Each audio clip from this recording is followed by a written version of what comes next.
Good morning everyone. एक बार फिर से स्वागत करता हूं आप सब लोगों का हमारे YouTube channel Maurya net classes में। दोस्तों, आज इस वीडियो में हम लोग मोनोकोटाइलिडोनस स्टेम यानी मोनोकोट स्टेम की बात करने जा रहे हैं। पिछले वीडियो में हम लोगों ने बात की थी डाइकोट स्टेम की एनाटोमी। आज मोनोकोट स्टेम की एनाटोमी करते हैं। लेकिन वीडियो को स्टार्ट करने से पहले अगर आप अभी तक हमारे चैनल को सब्सक्राइब नहीं किया है तो कर लीजिए।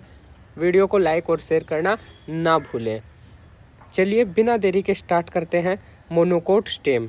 देखो, इंटरनल स्ट्रक्चर की बात करूँ अगर मैं एक टिपिकल मोनोकोटाइलिडोनस स्टेम की, तो वो जो है एनाटोमिकल फीचर कौन कौन से शो करेगा। तो देखो, वही सबसे बाहर एपिडर्मिस होगी, एपिडर्मिस के अंदर फिर हाइपोडर्मिस होगी, एपिडर्मिस उसके अंदर हाइपोडर्मिस।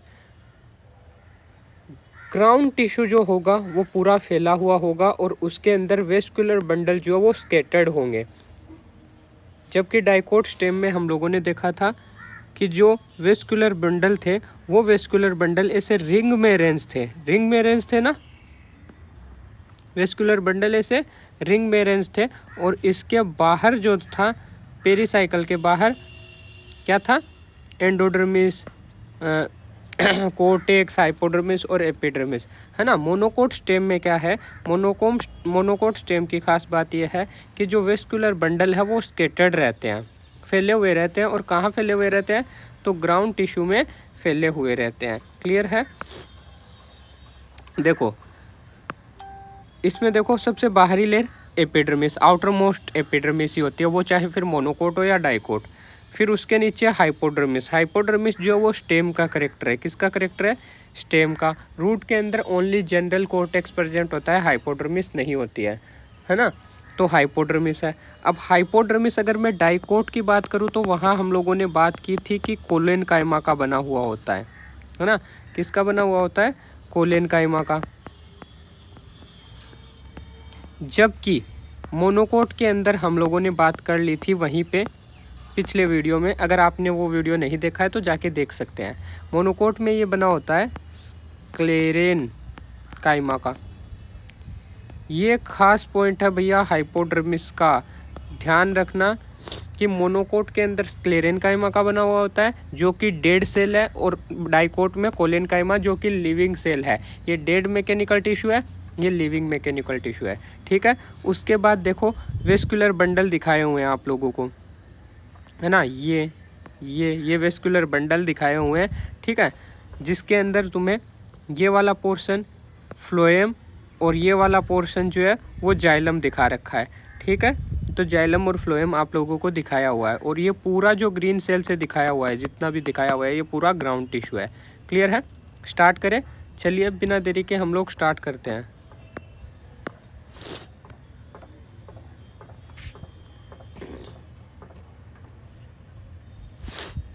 चलो सबसे पहले देखो epidermis. Outer most single layer cell thick layer है ना। आउटर मोस्ट है और सिंगल सेल थिक लेयर है। It cover with thick cuticle, और ये जो है कवर रहती है, कभी कभी थिक क्यूटिकल से कवर रहती है। फिर देखो आउटर जो मोनोकोट है उसमें एपिडर्मिस वन सेल थिक है, आउटर मोस्ट है, ठीक है, और थिक क्यूटिकल से कवर रहती है। मल्टी सेलुलर हेयर एब्सेंट होते हैं इसके ऊपर, मल्टी सेलुलर हेयर नहीं है। उसके बाद देखो hypodermis. Hypodermis of monocot stem is made up of sclerenchyma. अभी बात की थी कि जो मोनोकोट स्टेम है उसका हाइपोडर्मिस स्क्लेरेन काइमा का बना होता है। It is elasticity is more, और इसकी इलास्टिसिटी ज़्यादा होती है। ठीक है। और ये 2 से 3 लेयर थिक होगा। कितना लेयर होगा, इलास्टिसिटी ज़्यादा है, 2 से 3 लेयर थिक होगा। मोनोकोट स्टेम की बात करें तो rigidity is more in hypodermis, rigidity इसकी ज़्यादा है।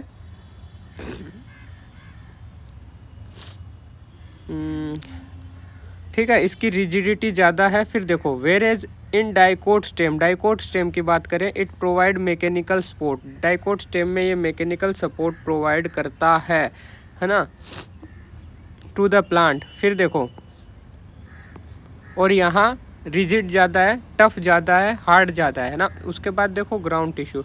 ग्राउंड टिश्यू में देखोगे आप लार्ज है, इट इज़ लार्ज। कॉन्सिपिक्यूअस मतलब जो सही से आसानी से दिखाई देगा, ठीक है, बड़ा, लार्ज। पेरेनकाइमा सेल का बना हुआ है। There is no differentiation of ground tissue in monocot stem. और अगर आप ग्राउंड टिश्यू की बात करोगे तो उसके अंदर कोई भी डिफ्रेंसिएशन नहीं दिखाई देगा।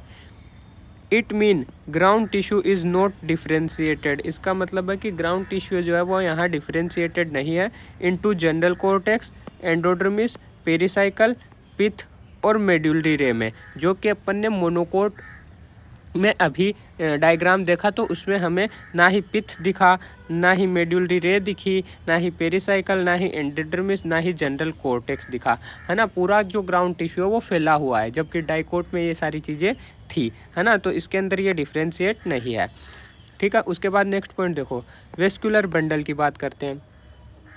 Many vascular bundle are found in scattered. अभी देखो हम लोगों ने बोला था कि इसके अंदर बहुत सारे जो वेस्कुलर बंडल है, ये एक रहा, ये एक रहा, है ना, एक ये रहा, एक ये रहा, एक ये रहा, एक ये रहा, बहुत सारे वेस्कुलर बंडल है जो इस ग्राउंड टिश्यू के अंदर फैले हुए हैं, जिसमें आप लोग देखोगे ये जो आउटर मोस्ट वेस्कुलर बंडल है ये स्मॉल है, जबकि ये इनर मोस्ट वाले जो है ये लार्ज है ना, ठीक है। बहुत सारे वेस्कुलर बंडल है, फैले हुए हैं, स्मॉल बाहर की तरफ है और लार्ज अंदर की तरफ है। उसके बाद देखो the ground tissue, in the ground tissue में फैले हुए रहते हैं वेस्कुलर बंडल, और मैनी होते हैं, बहुत सारे होते हैं, कई होते हैं।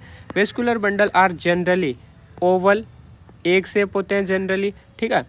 पेरिफेरल वेस्कुलर बंडल जो है वो जनरली स्मॉलर होते हैं, छोटे होते हैं then the centrally located one.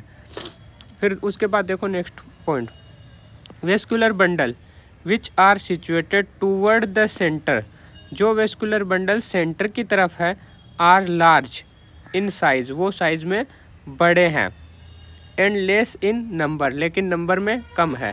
फिर देखो vascular bundle which are situated toward the periphery, small size के हैं बट ज़्यादा नंबर में। तो ये सिंपल सी बात बोल रहा है कि जो वेस्कुलर बंडल आपको इस तरफ दिखाई देंगे, पेरीफेरी वाली साइड, ये वाले, एक मिनट, जो वेस्कुलर बंडल आपको यहाँ पेरीफेरी की तरफ दिखाई देंगे ये स्मॉल है बट नंबर में ज़्यादा है, जबकि सेंटर की तरफ जो है लार्ज है और नंबर में कम है। हो गया, कोई डाउट नहीं होना चाहिए। नेक्स्ट पॉइंट देखो, each vascular bundle is conjoint है, कोलेटरल है और क्लोज है। देखो स्टेम के अंदर कॉन्जॉइंट कोलेटरल होता है और क्लोज जो है वो मोनोकोट के अंदर होता है। क्लोज जो है वो मोनोकोट का करेक्टर है, ठीक है। और डाइकोट के अंदर ओपन होता है, बात की थी पिछले वीडियो में भी हम लोगों ने इस बारे में बात की थी। और एंडार्क है, एंडार्क का मतलब क्या है कि प्रोटोजाइलम सेंटर की तरफ है, प्रोटोजाइलम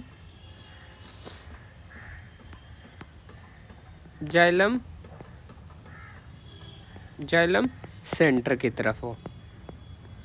और स्टेम का जो करेक्टर है वो कैसा है, एंडार्क है, वो चाहे मोनोकोट स्टेम हो, वो चाहे डाइकोट स्टेम हो, उसके अंदर एंडार्क कंडीशन होती है। फिर देखो each vascular bundle is surrounded sclerenchymatous bundle sheath. और मोनोकोट के अंदर जो हर जो ये वेस्कुलर बंडल है वो किससे सराउंडेड है, वो स्क्लेरेनकाइमा से सराउंडेड है। वो किससे सराउंडेड है, वो स्क्लेरेनकाइमा से सराउंडेड है। यहाँ जो वेस्कुलर बंडल है वो बाहर से कौन सी सेल से सराउंडेड होंगे, स्क्लेरेनकाइमा से सराउंडेड होंगे मोनोकोट के अंदर। क्लियर है, हो गया, हो जाएगा ना, ठीक है। अब देखो वेस्कुलर बंडल के बारे में जानने के लिए आप लोग वेस्कुलर बंडल का एक अलग से वीडियो हम लोगों ने बनाया था, वो भी आप लोग देख सकते थे। उसमें आप लोगों को कॉन्जॉइंट, कोलेटरल, क्लोज क्या है, ओपन क्या है, एंडार्क क्या है, एक्जार क्या है, ये सारी बातें समझ में आ जाएगी।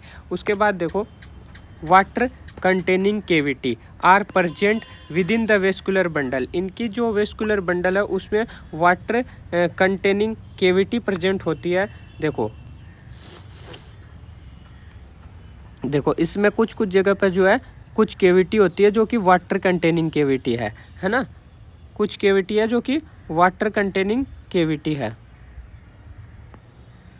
ठीक है, जो कि सेल के पीछे हटने से या फिर डेड होने से बन जाती है। फिर देखो नेक्स्ट पॉइंट, जाइलम और फ्लोएम की बात कर लेते हैं। ये लास्ट 2 पॉइंट अपने, ठीक है। जाइलम और फ्लोएम देखो, xylem number of vessels is less, xylem में जो वेसल्स का नंबर है वो क्या है, कम है। इन मेटाजाइलम देर अकर 2 लार्ज वेसल, मेटाजाइलम में 2 लार्ज वेसल है। वाइल प्रोटोजाइलम देर अकर 1 और 2 स्मॉल वेसल, प्रोटोजाइलम में 1 या 2 स्मॉल वेसल्स है। दे अकर ए वाटर केविटी, और इसके अंदर वाटर केविटी मिलती है। Which is schizogenous in origin, schizogenous origin है ना। Which major part of water cavity is lysigenous in origin, देखो इसमें जो वाटर केविटी है उसका ओरिजिन की बात करें तो वो साइजोजीनस भी है और लाइसोजीनस भी है, बट मेजर पार्ट जो है वो लाइसोजीनस है। लाइसोजीनस यानी सेल के टूटने से केविटी बनी है, और साइजोजीनस यानी सेल के पीछे हटने से केविटी बनी है। Form due to lysis of degradation of protoxylem element, फिर देखो a few part of water cavity is schizogenous formed by separation of cell, cell के पीछे हटने से बन गया है। फिर फ्लोएम देखो, it consist of sieve tube element and companion cell, it consist of sieve tube element and companion cell. Phloem parenchyma is absent, इसके अंदर फ्लोएम पेरेनकाइमा नहीं होता है। इम्पोर्टेंट है कि मोनोकोट जो है उसके अंदर फ्लोएम पेरेनकाइमा नहीं होता है, फ्लोएम पेरेनकाइमा एब्सेंट। क्या प्रेजेंट है, कंपेनियन सेल है, सीव ट्यूब है, फ्लोएम पेरेनकाइमा एब्सेंट है। इसी के साथ आज का अपना ये वीडियो भी कंप्लीट हुआ। अगर आपको हमारा ये वीडियो पसंद आया तो इसे लाइक करें, अपने दोस्तों तक शेयर करें, चैनल पे नए हैं तो इसे सब्सक्राइब ज़रूर कर लें। मिलते हैं नेक्स्ट वीडियो में, आज के लिए इतना ही। थैंक यू, धन्यवाद।